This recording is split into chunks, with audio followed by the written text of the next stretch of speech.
Bonjour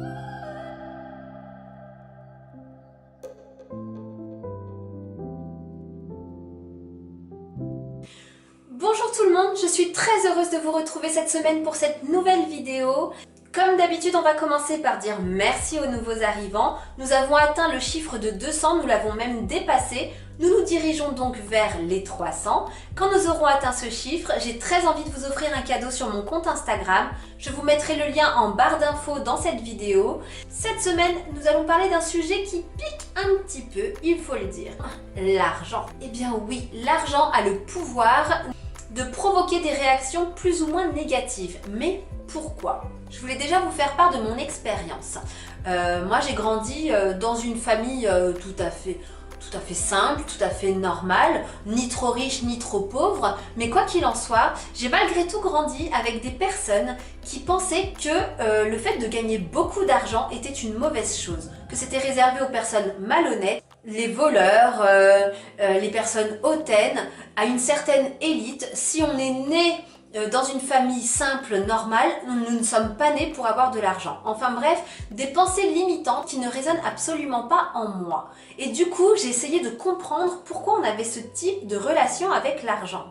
Eh bien c'est tout simplement parce que nous ne voyons que le négatif. Nous ne voyons que les personnes qui investissent dans les armes, dans les guerres, qui jettent limite l'argent par les fenêtres. Nous ne montrons pas ce que certaines personnes fortunées peuvent faire de positif. Si vous lisez le livre de Mère Teresa, elle vous dira que Dieu merci, il y a des personnes riches et généreuses qui ont fait don de leur argent afin qu'elles puissent aider les plus pauvres. Si ces personnes n'avaient pas donné autant d'argent, elles n'auraient clairement pas pu aider autant de personnes. Il ne faut pas oublier une chose, c'est qu'une pièce, un billet, c'est tout simplement un objet. Et cet objet, vous en faites ce que vous voulez. Le bien, le mal, c'est votre problème. Mais l'objet en lui-même, il n'y est pour rien. Ce sont les mentalités qui font que. Si trop de personnes malveillantes ont gagné de l'argent, ça n'a rien à voir avec le fait que vous gagnez de l'argent et que vous en fassiez quelque chose de bon. Il faut quand même reconnaître une chose, c'est que l'argent, qu'on le veuille ou non, on en a besoin. On ne vit pas dans une société où on peut se satisfaire du troc. Nous devons avoir de l'argent pour payer nos factures, notre loyer, des vêtements, des sorties et tout ce qui paye aussi votre confort. De ce fait, pourquoi diaboliser à ce point l'argent alors qu'au final, c'est quelque chose qui nous permet de vivre aussi? La dernière fois, j'ai une amie qui m'a écrit. C'est une très bonne maquilleuse professionnelle et elle travaille pour une grande marque de cosmétiques. Vous savez, ces ventes en ligne où en même temps on peut se créer une équipe pour générer un petit peu plus d'argent.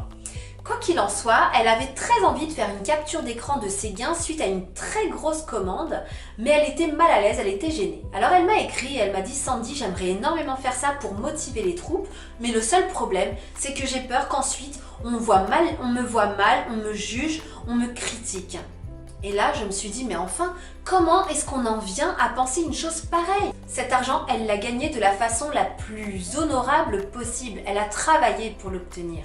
Et c'est vrai que de montrer qu'en effet, ça génère de l'argent, c'est extrêmement motivant pour les personnes qui peuvent s'inscrire dans son groupe.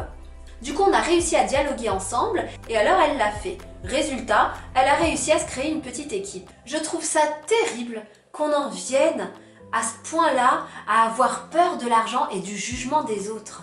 Ce qui est tout à fait paradoxal. La semaine dernière, je vous ai parlé des personnes qui font des études et qui réussissent professionnellement parlant grâce à ça, parce qu'on ne réussit pas forcément grâce aux études, mais ça, il faut regarder la vidéo de la semaine dernière pour comprendre ce que je veux dire. En tout cas, c'est ça qui est tout à fait paradoxal. C'est-à-dire que d'un côté, on va vous pousser aux études, on va vous dire que c'est comme ça que tu auras un bon métier, c'est comme ça que tu vas bien gagner ta vie, etc. Mais une fois que c'est quelque chose qui est acquis, qu'on a une bonne place dans une entreprise et qu'on est bien payé, eh bien il faut cacher les revenus qu'on gagne, il ne faut pas trop montrer sa richesse par peur d'être jugé de quelqu'un de hautain et de dénigrant. Et en plus de ça, on doit vivre dans la honte. Je ne comprends pas en fait. Quel est l'intérêt de pousser quelqu'un à réussir ses études pour avoir un bon métier si c'est pour à côté bien gagner sa vie mais ne pas pouvoir le montrer? Moi ce que j'en pense, c'est que ça génère énormément de jalousie. En général, on critique les choses qu'on ne peut pas avoir, qu'on ne peut pas atteindre.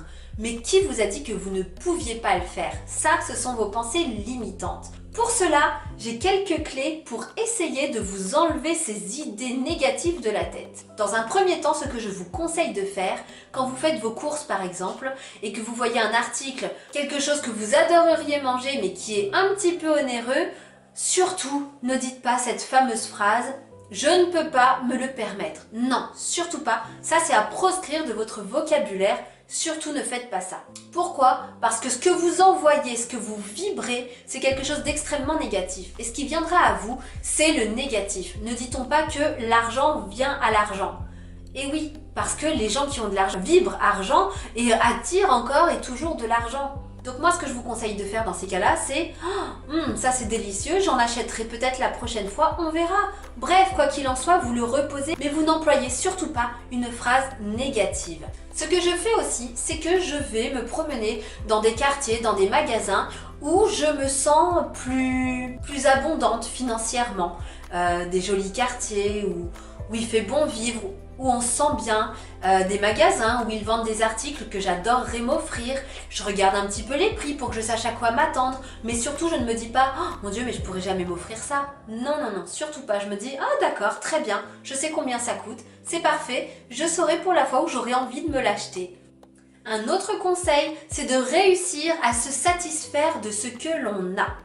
Pourquoi se satisfaire? Eh bien tout simplement parce que, encore une fois, c'est une question de vibration, nous allons vibrer des choses positives. Le fait d'envier ce que la voisine a et que nous on n'a pas, justement, ça va vous créer un nœud à l'estomac, du stress, de la colère, de la jalousie, de la rancœur.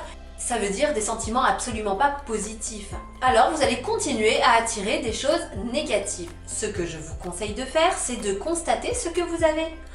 Ah, elle est bien cette télé quand même. Franchement, on a de la chance de l'avoir. On s'est fait un repas délicieux, vraiment c'était top. Je suis tellement contente.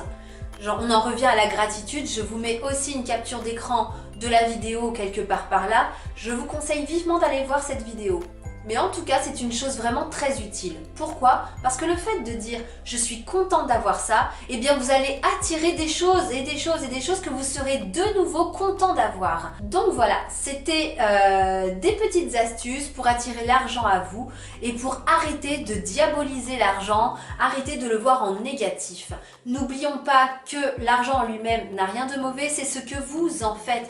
Vous pouvez aussi bien créer une guerre avec de l'argent, tout comme vous pouvez aussi créer la paix en le partageant avec les autres et en les aidant pour évoluer, pour arranger leur vie. Alors n'oubliez pas, parce que pour moi, c'est un détail qui est extrêmement important. Sans tomber dans l'excès, sans tomber dans la grosse société de consommation, eh bien l'argent, on en a besoin, même pour bien se nourrir. N'oublions pas que l'alimentation saine est bien plus chère que l'alimentation qui est mauvaise pour votre santé.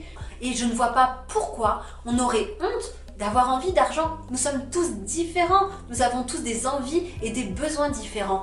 Et il est bon de respecter le choix de chacun sans tomber dans la jalousie ou dans les mauvaises pensées. Donc voilà, j'espère que cette vidéo vous aura plu. Moi, je vous retrouve la semaine prochaine. D'ici là, je vous embrasse bien fort et surtout prenez soin de vous. Mouah, gros bisous.